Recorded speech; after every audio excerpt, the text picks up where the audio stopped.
അപ്രതീക്ഷിത വേർപാട്. പ്രണാമം അർപ്പിച്ച് ഒരു നാട്. UK മലയാളി ബീന ക്യാൻസർ രോഗത്തെ തുടർന്ന് ചികിത്സയിലിരിക്കെ അന്തരിച്ചു. 53 വയസ്സായിരുന്നു. മാഞ്ചസ്റ്ററിലെ ട്രാഫോർഡ് ജനറൽ ആശുപത്രിയിൽ നഴ്സായി ജോലി ചെയ്തു വരികയായിരുന്നു ബീന മാത്യു. കോട്ടയം കുറുപ്പന്തറ ചമ്പക്കര കുടുംബാംഗമാണ്.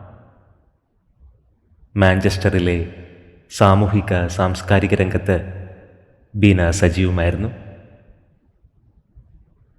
അപ്രതീക്ഷിത വേർപാടിൽ ട്രാഫോർഡ് മലയാളി അസോസിയേഷൻ അനുശോചനം രേഖപ്പെടുത്തി.